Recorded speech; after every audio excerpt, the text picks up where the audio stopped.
Hello, welcome to Gardener's World. This is a fabulous dahlia. It's called Grenadier and has got this intense red bloom, and then it develops its yellow centre before the flowers fade and then new buds are formed.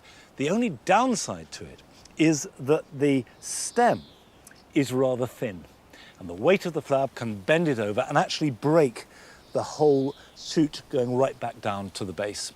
So I've given them a little bit of support. Now, not all dahlias need this kind of support. Some, like Tamburo I've got there, the dark red flowers are held on really quite sturdy stems.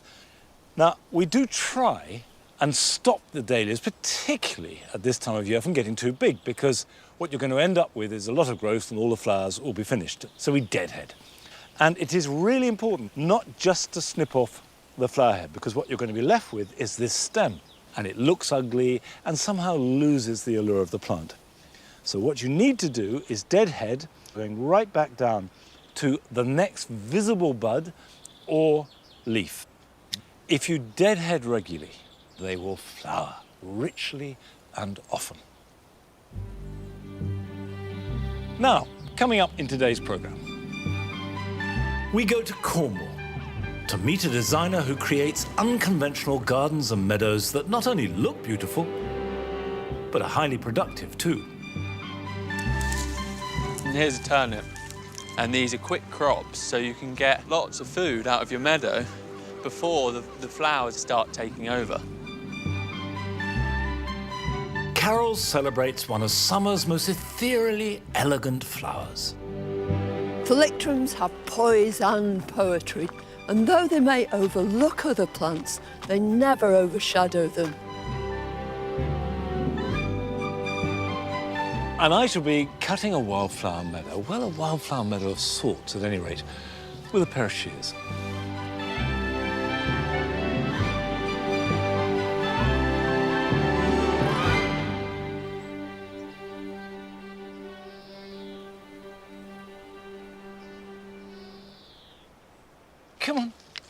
Come on, Nell. The vegetable garden has had a good year so far. I've got some lettuce here which will be ready for harvesting really in late summer, early autumn. And the idea of lettuce is just to keep succession growing. But that does mean good timing and good choice of varieties. This one here, which is a Lobjoy's Cos, prefers warmer summer weather. And this is a cut and come again variety. This is a red oak leaf, and I'll get at least 2 cuttings of that before the end of the year. It's always tempting to grow too much of one variety of lettuce. Far better to have small amounts of different varieties which are enough, but not too much. Now, a Cos lettuce has got that lovely crisp heart, but it grows tall and is really, I suppose, my favourite. And the 2 best summer Coses are this, which is Lobjoy's, and there's Paris Island is another really good variety. But whatever variety, I always grow them the same way nowadays, which is to sow them in a seed tray and then prick them out into plugs, grow them on, and then plant them out when they're this size. And this all started because I found when I direct sowed, the slugs and the snails could devastate them just as they appeared above the ground. Whereas if I grow these on in the protection of a greenhouse and cold frames, and I really watch out for slugs in particular here, then they get nice and strong and young and healthy. And if I plant them out at this size, they can withstand slug attack. Of course, the Lobjoy you cut, and that's it. You've made your harvest. It will grow back, but it will never form a heart again. Whereas an oak leaf is loose, it has no heart, and if you keep cutting it, it'll keep regrowing. And as long as I protect it from the worst of the cold, this will go on giving a harvest certainly into Christmas time, and they will grow happily in an unheated greenhouse right through the winter. And a raised bed like this is perfect because it's so easy to plant. Using my fingers, the soil is nice and moist, it's warm. These will grow fast. The other thing to bear in mind is that the rate of growth now gets slower and slower as we move through summer into autumn because the light levels are falling. So allow a little bit more time. I've been growing vegetables all my life and do so in a very conventional fashion, I suppose. But there's a new generation of gardeners who are coming to the fore, who are challenging received ideas, and long may they do so. And we went to visit one of them, Sid Hill, down in Cornwall, who is growing his vegetables in not just an effective way, but a very beautiful one too.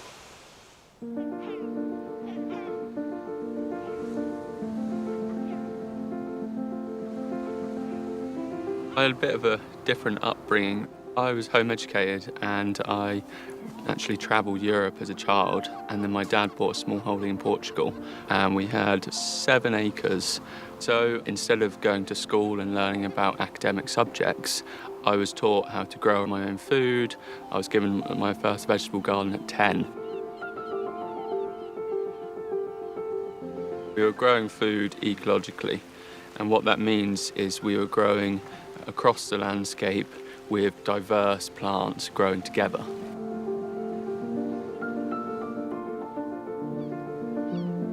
When people came to see it, if they didn't understand that this was a food-producing system, they would have just seen it as a field of weeds.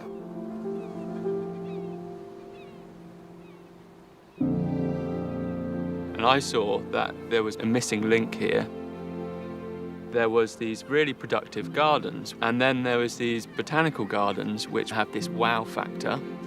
I saw there being an opportunity to design these seed mixes to be able to create really diverse, abundant herbaceous plantings at low cost from seed, but incorporating edible plants from around the world.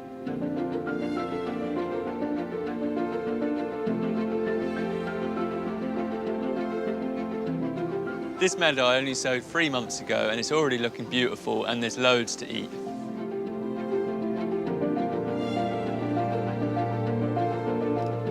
In this meadow there are 30 different edible species. Right now I'm picking some sorrel, which is on the ground cover layer.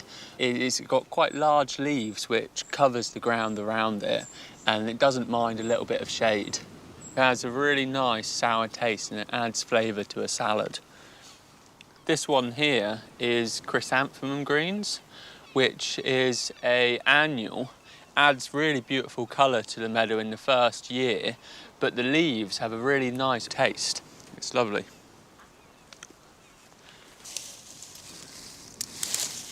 And here's a turnip. Look at that, isn't that a beauty? So this is in the annual veg layer, which I actually included these because when you start off a meadow, there's loads of gaps, and what I found is actually this is a perfect opportunity to incorporate some annual veg like turnips, beetroot or radish. And these are quick crops, so you can get lots of food out of your meadow before the flowers, as you can see here, start taking over.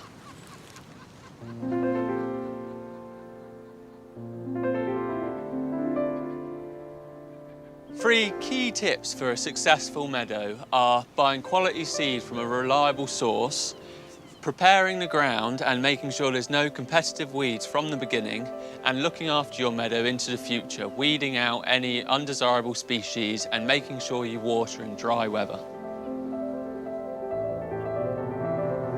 There we have it. Here's a fresh salad ready for our lunch, picked from the edible meadow.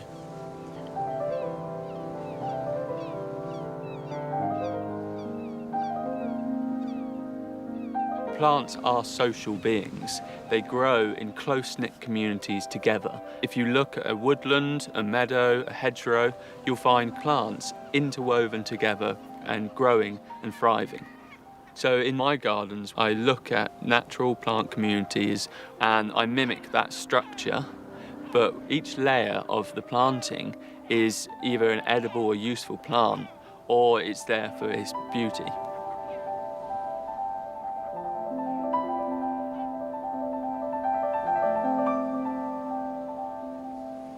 This is one of the ecological gardens I created last year. So here we've got the canopy tree. This is a cordyline, and the leaves of this are used for fibre. They're very tough. And I've only got a few of these in the garden so they don't cast shade on the ground layer. And then when we come down through the layers, we've got a dwarf apple tree. These are small trees that you can prune so that you can have a lot in a small space without them dominating other plants. And then there's a shrub layer where I've got a diversity of different edible and useful shrubs. Here I've got blackcurrant, I've got gooseberries and hibiscus, which hibiscus is great for making tea. Then there is a herbaceous layer that covers the ground. And what I did here is I sowed a woodland meadow and then I plugged in lots of different edible perennials. Things like this ocker that has an edible leaf. The stalks can be used a bit like rhubarb, and then it has these tubers on the bottom that can be used like potatoes. I've included this fennel, which is a nice tall plant with feathery leaves. And this is included for tea, once again, because it makes a beautiful tea that is good for digestive. You might be wondering what this is, and this is actually an artistic habitat pile of dry stones stacked. And these were actually taken from the soil as I was digging it over and preparing it for seeding and planting. And what this does is it captures in the day the warmth of the sun, and then it radiates that at night, creating a perfect microclimate for nesting insects, which go into all the crevices and create a home for themselves. What I'm doing here is I'm planting echinacea, and I'm planting these throughout the garden because with a wild garden like this, if you don't have repeated forms and colour through the garden, it can be really hard to understand it. So if you look here, we've got this repetition of this contrasting red. Giving a beneficial garden like this that wow factor, it makes it more attractive to people to take on this more wilder approach of gardening.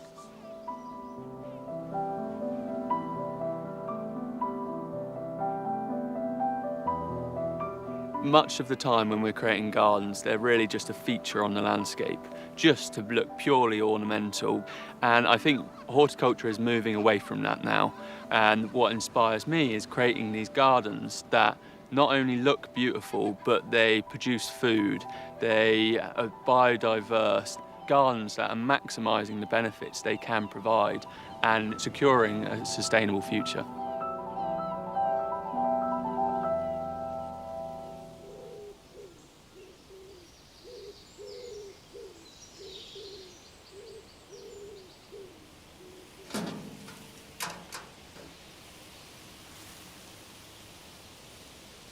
If we all look after our gardens as we want the world to be looked after, then we're heading definitely in the right direction. Now, what Sid was making, very beautifully, was essentially an annual meadow. And these are plants that grow in arable fields on bare soil. The seed drops and then they grow back, or you add to it year on year, which is why you can add vegetables in. But what I've been growing here are hay meadows. It's essentially permanent grass with wildflowers in it. And this strip here, last summer, I sowed a special mix of wildflowers designed to grow underneath a hedge, and that is beginning to come into fruition. Now, the key plant in that mix was this, yellow rattle. When they're dry and the seeds are in there, they rattle as you walk past it. And the crucial thing about yellow rattle is that it's semi-parasitic on grass. So where this grows strongly, grass grows weakly. Now, what you have to do if you want a grass meadow is treat it like hay. So let it grow uncut right through till midsummer. Personally, I would leave it till August always, and that gives plants like yellow rattle a chance to seed. Then you must cut it and take the grass away. You'll never get a mower through that. I've got a scythe, which is quite effective. Cut it like this, and you can see that it's cutting it back quite successfully. Not everybody has a scythe to hand. It's perfectly okay to use a pair of shears. Just get in there and clip really tight to the ground. And then you need to rake it up. And as I do it, you can see that I've got earth appearing. And that's perfect, because many plants will only germinate when the seed is in direct contact with soil. And it will look completely barren for a week or so, and then it will regrow. I can then mow it along with the rest of the grass without doing any damage to the wildflowers. But the reason why anyone would make a wildflower meadow of any size is that other than the pond, there is nothing else that's better for wildlife. And also, it looks wonderful. And the great secret is that you don't need a big space. You can grow it in a strip alongside a path or a hedge, a square metre in the corner of the garden, even in a window box or a container. It'll have the same beneficial effect and give the same huge amount of pleasure to you. Now it's time to make our first visit to one of your gardens. And we start in Sussex with the Garnham family, who have begun to grow their favourite flower from seed. Hi, I'm Jonathan. I live here in Hassex near Brighton with my wife Hannah and my children Stanley and Jennifer. Hannah loves pansies, so we thought we'd have our first ever go at using a seed tray and pricking out the seedlings for potting on. Here's how we did. Can you help me put soil in these? Oh, yeah. First we filled some pots with compost. It's made so much mess, Jennifer. Oh, yeah. I'll pick it up later. You'll pick it up later? Yeah. Okay. So this is all fresh compost. And I'm making a little hole in there. I'm pretty sure Monty always says take them out by the leaf, not the stem. One done. Now for loads more. This was going okay, but I needed some help to speed things up. Pick up that one there with that leaf. By that leaf. Yeah. Perfect. Now drop it in. 36, 37, 38. 38 pansy plants. And these are all reused pots. Stanley, why is it good to recycle? Because it looks after the planet. Hopefully we won't have to wait too long until we see some flowers. Here we go, look. That looks awesome. That's our first one. Jen, what colour is it? It's yellow. It's yellow. And purple. And purple. That's our first one. Yellow and purple. So everybody, did you enjoy growing the pansies? Yeah.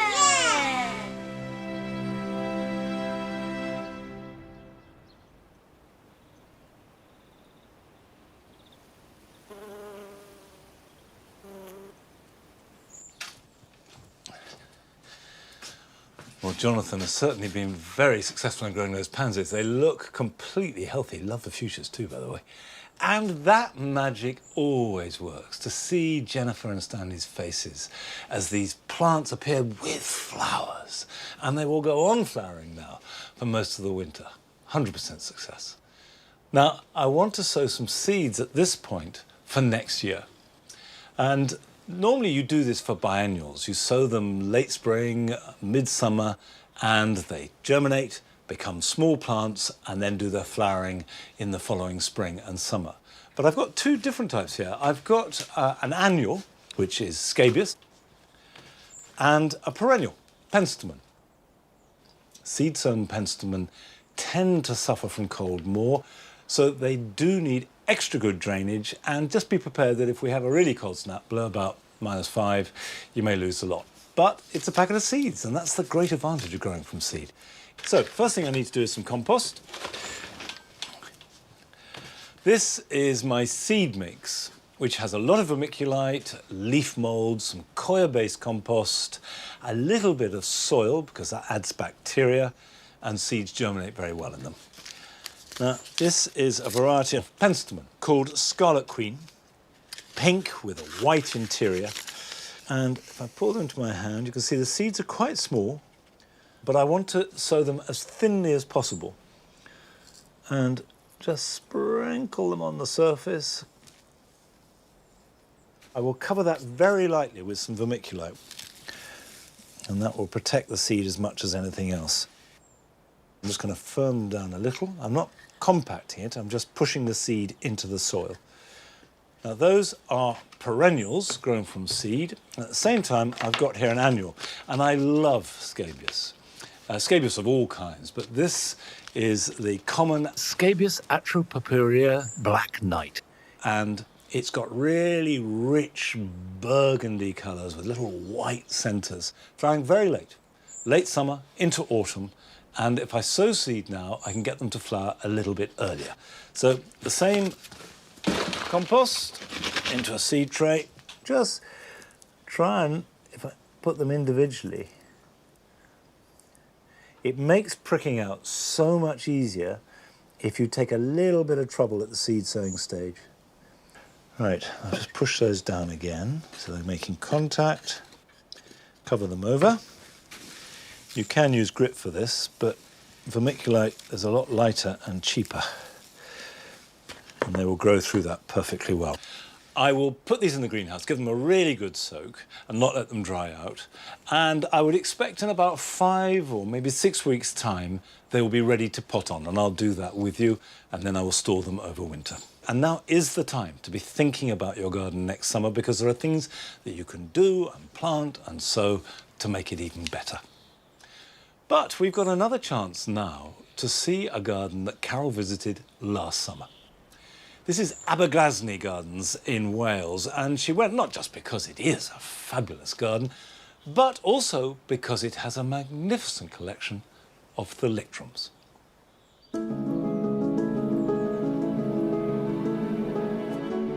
Thalictrums, or meadow roses, are some of the most graceful and elegant plants in the summer border.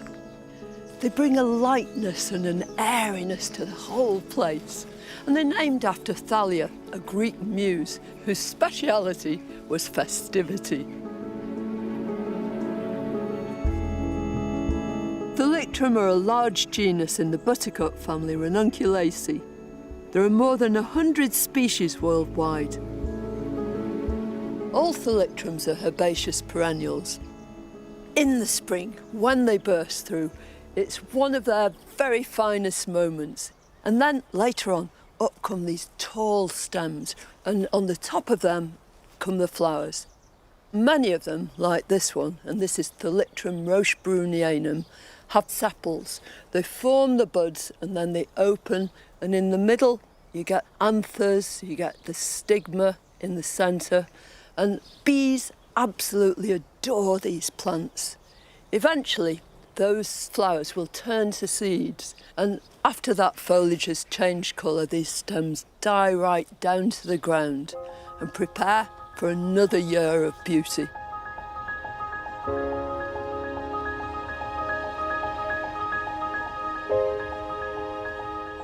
When you see a thalictrum on its own, you're struck by its beauty, yes, but they really come into their own when they're combined with other plants. Look here at this beautiful, big, gorgeous thalictrum. This is Ellen. It's made all the more sort of strong and statuesque by the contrast with this fine, feathery foliage of fennel. It also goes beautifully well with this thalictrum. This one's flavum, and it's got these powder puff flowers in pale, pale lemon. And as if that wasn't enough, you've got this great tumbling mass of blue geranium, which just lights up the whole thing. And in the foreground, a pretty little geranium sanguineum, which just finishes the picture.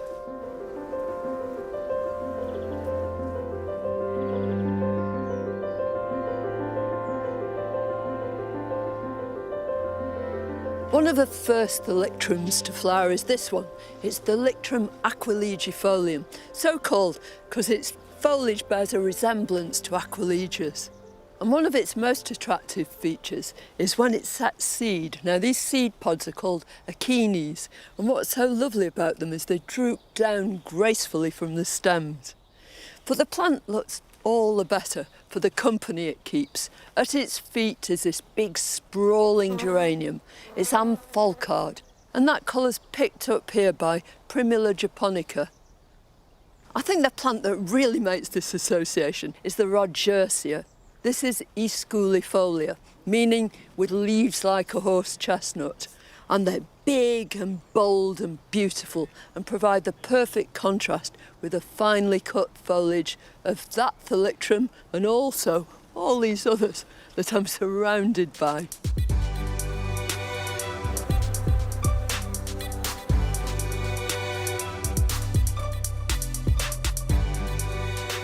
So here's a thalictrum with a difference. This is Thalictrum lucidum. It's from Turkey and Central Europe. It's got these long pinnate leaves and they're dark green and glossy. And they make a beautiful contrast to these fluffy flowers. They're light and airy. Perhaps that's where it gets its name of lucidum, full of light. And it's a beautiful contrast again with great big leaves like this rheum. This is Rheum Ace of Hearts. Very dramatic. There's a contrasting form too with this Veronicastrum. At the moment, the two are competing. The thalictrum is definitely winning. But later on, when it's in seed, this will have risen high and these lovely purple flowers will have opened up. And there are plants here that have already flowered and yet are still making a contribution, like this Iris sibirica in the foreground. Now it's full of seed heads, but also these contrasting sword-like leaves, the perfect foil to the thalictrum.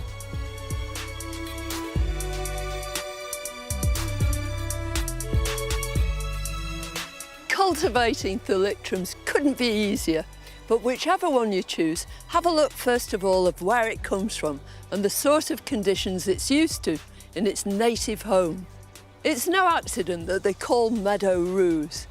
Imagine the sort of place they're growing alongside other plants, probably in quite damp, moist soil or on the edge of woodland.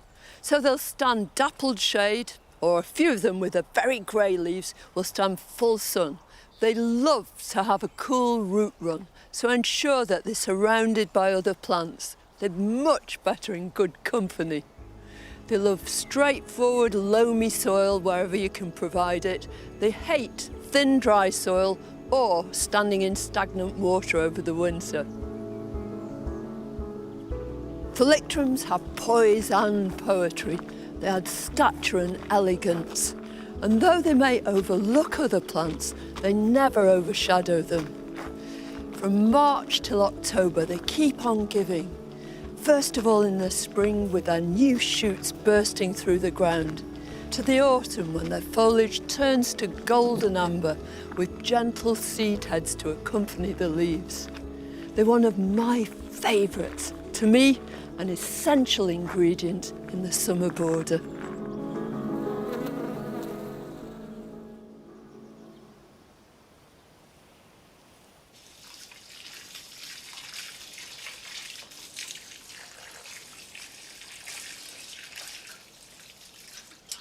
Very nice to see those thalictrums at Aberglasney again. I love them. We have quite a few here in the garden.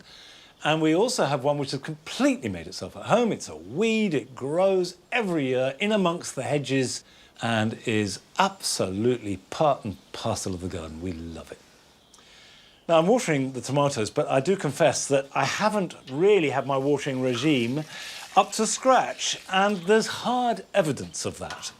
Because if you look here, you'll see a calloused, darkened wound on the bottom of that tomato, and this is the classic symptom of blossom end rot.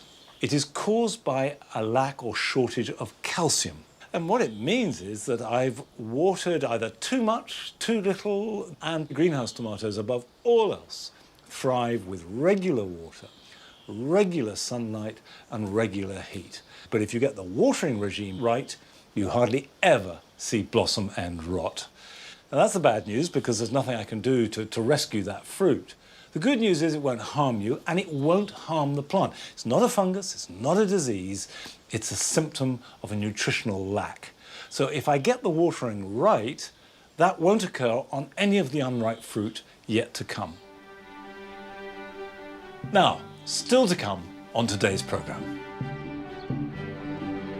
We meet a gardener who was inspired by childhood memories to recreate her grandmother's Caribbean garden in mid-Wales. But first, we're going to visit one of your gardens. And Peter and Rachel Glassman have sent us this film all the way from Canada.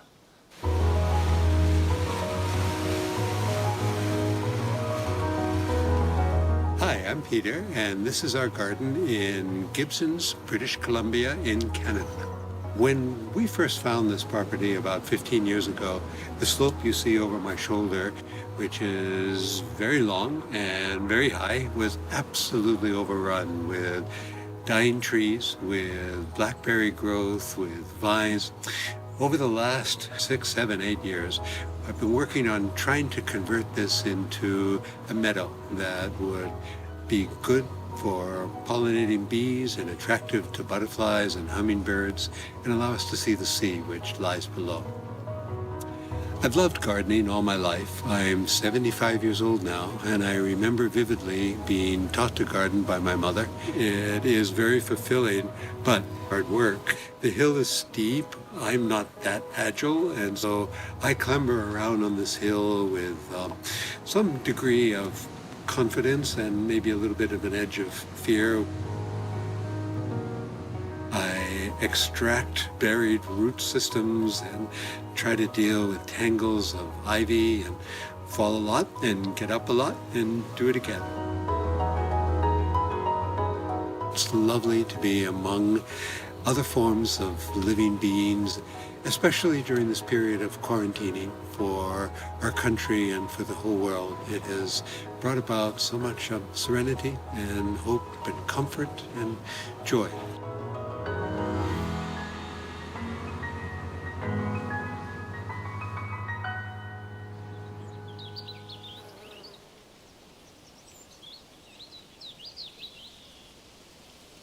I'm full of admiration for Peter's determination, his horticultural skill, and his good humour.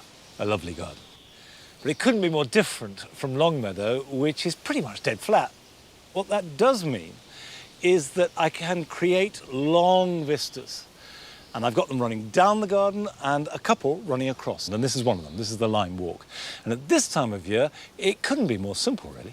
You just have the repeated rhythm of the pleach limes with their bare trunks, underplanted with ferns. These are all Dryopteris, and a little light coming through and falling on the hornbeam leaves of the hedge on this side, and that's just about it. But at times, you don't need to have busy, complicated, or even colourful planting to create a good effect. Now, last summer, we paid a visit to Mark Lane's garden. And as he showed us around, he explained that the secret of keeping it looking so good was down to his careful selection of tools.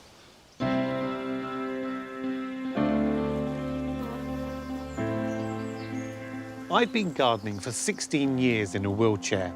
I've changed the layout of the garden to suit me, and I found some really great tools to make gardening so much easier.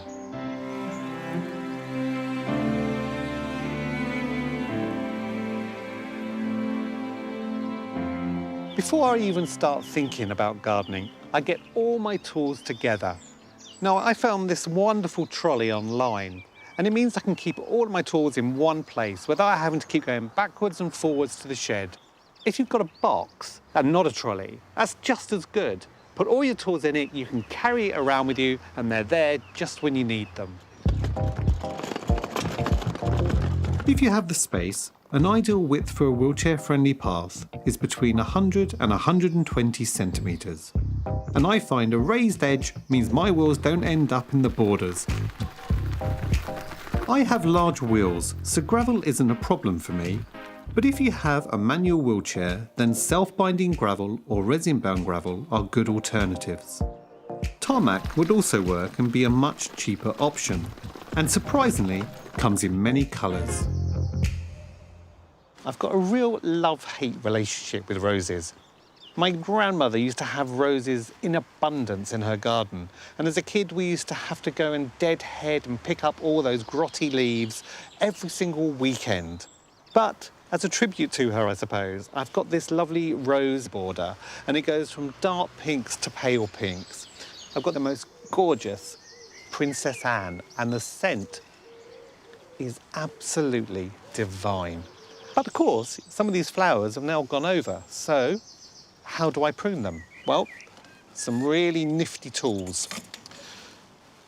This is brilliant. It's a long-handled pruner, and something which you wouldn't really associate with gardening is actually one of these pickers. You normally see these in the street where people are picking up litter, but in the garden, they're brilliant because what you can actually do is you can get right in there and cut them with great ease.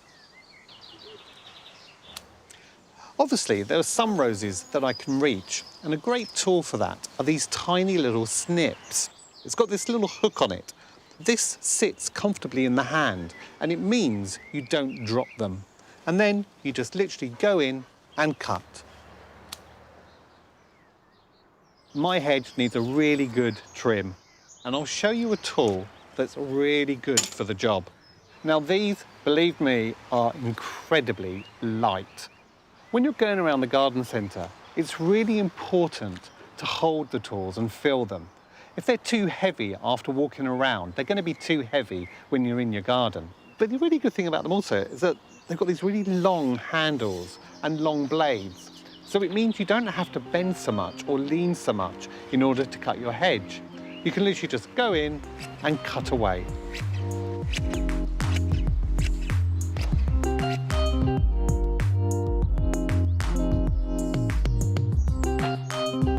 So these are my white borders. I really love them. I've got the wonderful Viburnum opulus roseum, and then oxeye daisies, which will flower for months on end. But the great thing about them is that they're in this raised bed, 3 sleepers high, which is a perfect height for me, so I can still maintain this garden and manage it myself. But a really good tip is to plant densely. I do this throughout the whole of my garden, and by doing so, you're actually cutting out the light so that those pesky weeds cannot grow.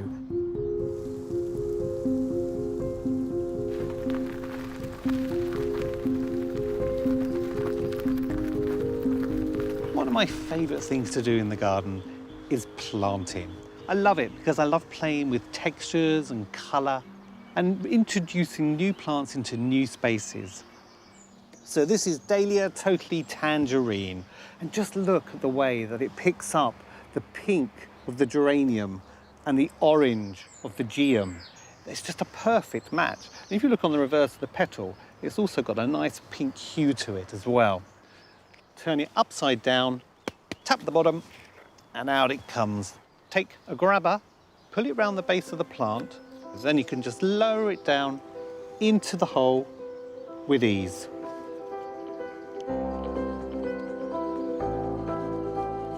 So then you take the pot that the dahlia came in, scoop the soil back in around the plant and firm that soil into the ground, and job done.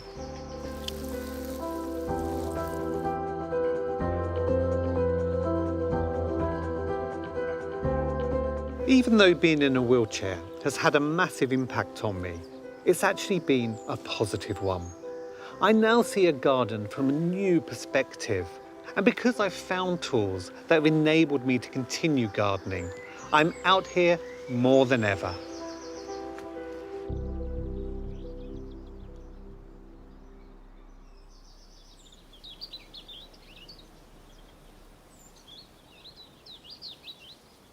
Come on, Patty.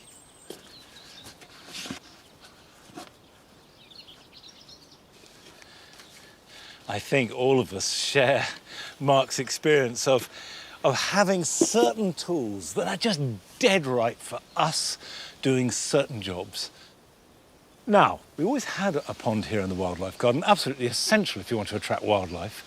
And it was nice, but not quite right. It was tucked away too much to one side. So we took everything out, enlarged it, pulled it towards the centre, and then put the plants back in. And actually, it's made all the difference in the world. The whole garden now suddenly feels centred around it. Now, I was going to plant a water lily a few weeks ago, but then I hurt my back. So the water lily, which is a Nymphea alba, has lived in that bucket for the last 3 weeks. At the moment, this is quite small. It's planted in a basket, which means that the water can drain out and the water can get in. That's really critical. And subsoil is ideal for aquatic plants. Do not use a normal potting compost or your garden soil. It'd be too rich for them. And the whole point about aquatic plants is they spend their entire lives completely submerged except for the flowers and the foliage. The plant needs to sink down if they are to sit easily on the surface and not spreading too laterally. Right, time to get in.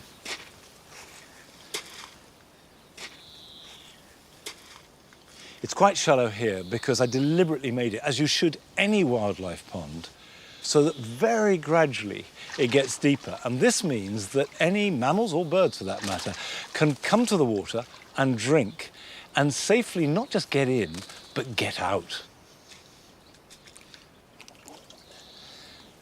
When you do this in your pond, you will have to experiment.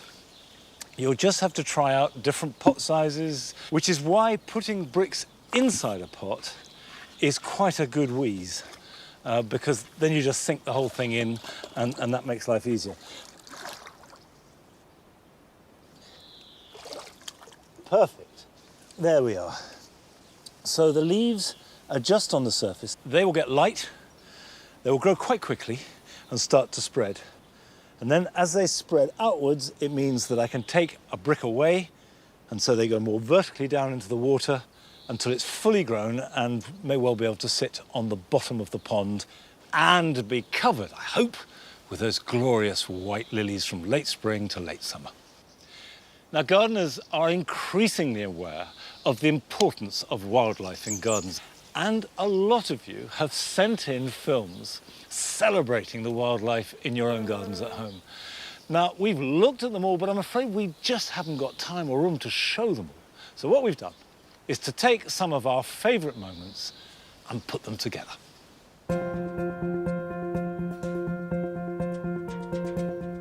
Hello, I'm Isabel. This is our nature garden.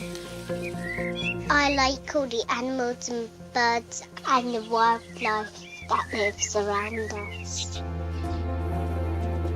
We wanted to create a haven for pollinating insects. And what better way to do that than to build a giant bug house? Or insect hotels? Bug hotel. Be a bug house.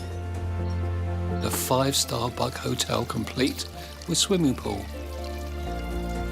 I started photographing insects and invertebrates a few years ago, and now I've got so many in the garden, it means I'm never short of subject material. That is a morning cloak butterfly. The kids love getting up close to see that nature. Butterflies, bees, and birds of all sorts. Because we love watching just what comes to our door. It's magic. Oh wow, look at these beauties. I don't know if you can hear this, but there's our wildlife pond and our 4 frogs. It's great to know that so many animals now call this garden home. It's a haven now, and it's given us so much joy. That's all we've got today. Bye!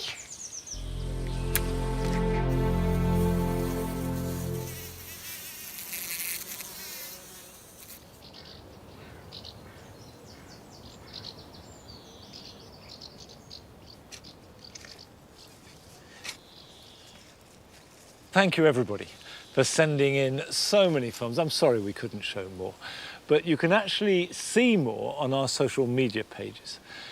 And we've had lots of people asking about the family of swallows that were nesting in the tool shed. I showed you that a couple of weeks ago. They have fledged, they've left the nest, they're still zipping in and out of the potting shed, roosting in there at night. And the parents are actually laying a second clutch in the same nest, which they will rear before the summer is out. So that is all going really well. Now, I'm digging out this magnolia because it hasn't gone really well. This is Magnolia Black Tulip. And in theory, it's got the richest, darkest, most voluptuous flowers on almost any plant you can grow in the garden. Trouble is, I can't grow it. Frost hits it and it kills all the buds, it kills back the new growth, and it clings on to life. But this year, it's failed to cling on well enough, and it has died on me. That is coming out too easily, and oh dear, no. You can see the root system is pathetic. That is very dead indeed. However, I have a replacement. How about this? This is actually a variety of mountain ash called Cardinal Royal. And I've chosen it really for its berries. They first start to colour up in mid-July, and by the end of August, they're a wonderful mixture of deep oranges and reds, and they are one of the first berries that the birds gorge themselves on in autumn as the weather starts to get a bit colder. The flowers appear in spring. They're great for bees and flies, although they're also self-pollinating, so you don't need two to produce the berries. And it will grow in almost any soil. If you've got really poor sandy or chalky soil, it won't mind. When you're planting any tree, the essence is to dig a shallow hole that's quite wide. Now, the next stage is to put into position and then put a stake in. Now, I've got one here. So if I put that there, when you're staking a tree, as long as that stake is in securely, it can be quite low down. It doesn't need to run up the full length of the tree. Now we can plant it. Nice roots. Good root system. I'm just teasing them a little. Ties are designed to allow the tree to move. So don't tie it up so tight that it's pressed hard against the post. Right, now we will backfill around that.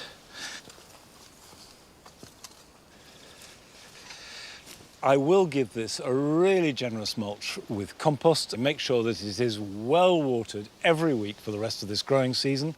But I'm very confident that this will be much more at home here than that poor old magnolia ever was. Now, a few weeks ago, we went to Newtown in mid-Wales to visit the garden of Dolly Childs, who created her garden based upon a host of happy childhood memories.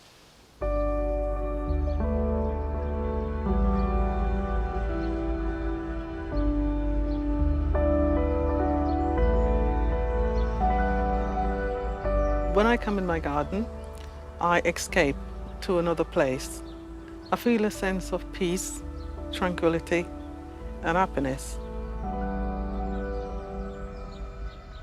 Seeing the sunlight filtering all through the leaves and the light breeze and the sounds of the birds singing is like a paradise to me.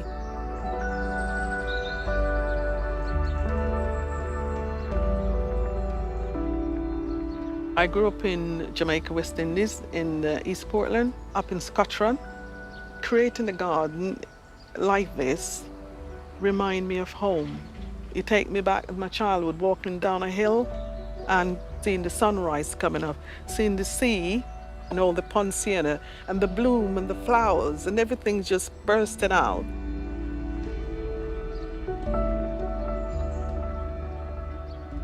I came over in 1976 after I just got married, and I looked at my husband and I went, oh my God, he's freezing, yeah? Sorry. I said to him, where are the tropical plants? Oh, the house looked grey. I said, where is no river? Where I can't stay here. Sorry. My children left home. They grew up and left home. I miss them. I miss them terrible. And once missed them, I start thinking about home again. So I started a garden and I joined Newtown Gardening Club. And those were the days you get 50p plants, so you get swap. And I started to build on it slowly. From ever since, I just keep on with the garden.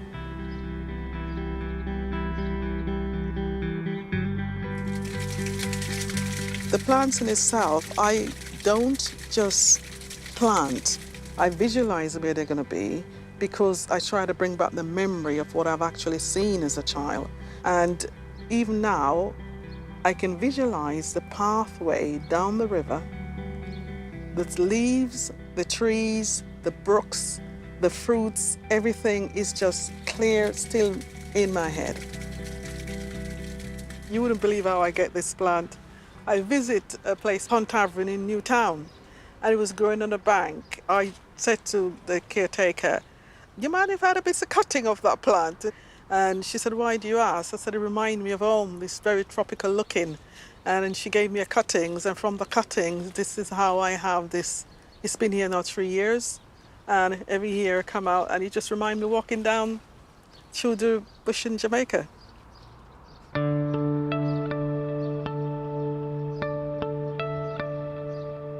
Here in Wales, the climate is one of my drawbacks, and I learned there must be a way of getting foliage, colour. And I noticed that some of the plants were the same, so I find a look-alike plant that can withstand the harsh winter, like the rice plant, the japonica, and the hardy palms, which has got leaves looking like coconut trees. This is another plant of my look-alike tropical plants, named Palomia foxglove tree. It's the hardy perennial. It lost its leaf in the winter, but come back springtime. Some of these trees, they actually flower, but what I did is to cut back the plant in springtime to get the foliage, because the foliage is bring back memory of seeing a lot of trees with the big trumpet leaves or foliage growing in the tropics.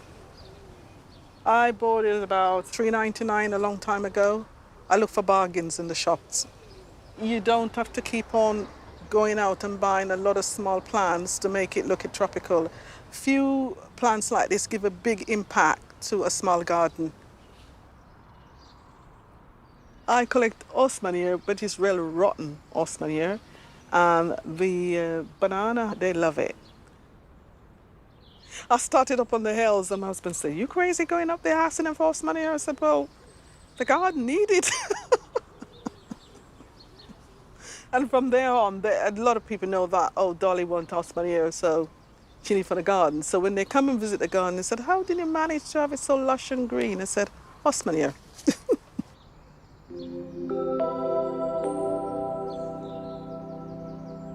My garden has been influenced by my grandmother was from the Arawak Indian Taino tribe. She get plants and ground it and make it into medication. My grand would go and say, "Go and pick this plant or that plant," and she will make it as a herbal tea. We live in the countryside up in the mountain, and there was no doctor. And as a premature baby, my grandmother used plants to help me to survive. So it gave me life.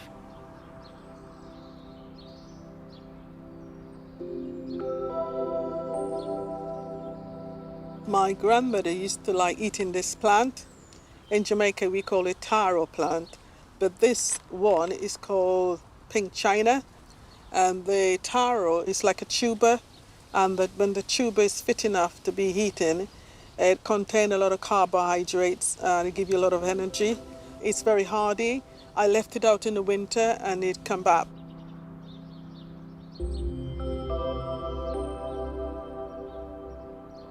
My grandmother, one of the things was that she will not have her photograph taken because she believes that you take away her spirit.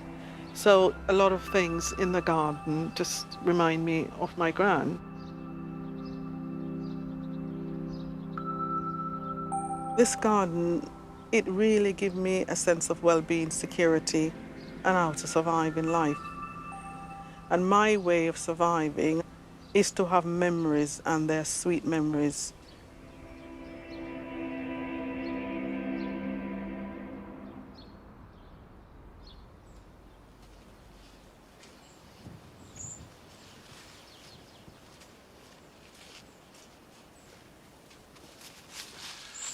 As well as being a lovely garden, I love the way that Dolly associated the spirit and soul of her grandmother, as well as the visual memories, with plants.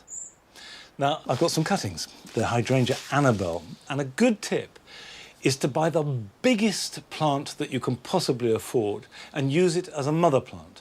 So you take cuttings from it before you plant it out, nurture the cuttings, and then the following year you're going to have 2, 3, or maybe more I took these in the middle of June. Now, I haven't checked it. I don't know they've rooted. So what you do is just tip it out. Now, this is in pure perlite. There's nothing else here at all. And you can see if I hold that up, there are a lot of fine roots growing out. And you may be wondering, how on earth can that survive in perlite, which has got no goodness in it at all? It's an inorganic medium. For a plant to root, it needs water and it needs oxygen. And as long as you keep that wet, you end up with roots like that. Now, that's fine, but as it starts to grow, it's going to run out of food and the plant will suffer. So you need to pot it on. Hydrangeas like a fairly rich soil, moist, well drained, so gently sieve the soil around it, give it a shake. I'm not going to firm it in, but those very fine roots will now start to grow in the soil and start to take up goodness, as well as water and oxygen. I shall now give these a good drink, put them in a cold frame for a couple of weeks just to protect them as they get going, and then they can stand in a sheltered area outside, they're perfectly hardy, and be ready to plant out where I want them to grow early next spring. Now, I love this stage of potting on successful cuttings. So I hope you enjoy these jobs that I've got for you this weekend.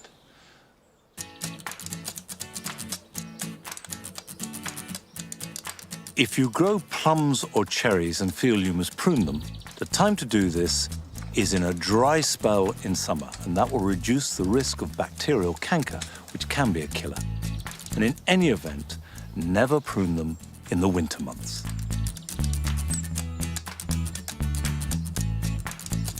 If you're going away for a few days and you have lots of pots, particularly if they're made out of terracotta, group them tightly together in the shade. And this will mean that they dry out much less and therefore will be healthier when you return.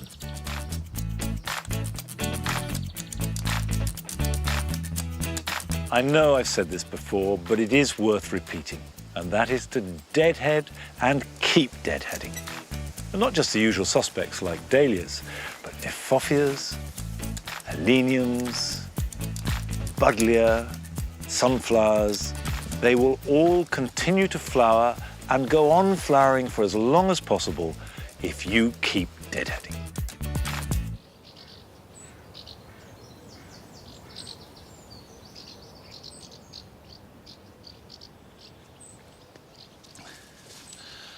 Well, this is certainly the Jewel Garden's hour. It is positively bubbling and erupting with rich colour. The sunflowers are out with their shades of yellow through to caramel. There are the oranges of the tithonias, the flare of flower on the cannas, and those wonderful burgundy banana leaves. Who needs flowers when you have foliage that looks as good as that? And we've got the shocking pink of this phlox that was meant to be magenta, but was the wrong shade. And we've never had the heart to take it out, and it's been flowering like this for 20 years and probably will for another 20 years. But no more flowering today because we've run out of time, and I'm away next week.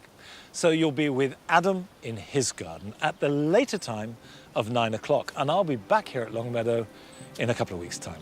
So until then, bye-bye.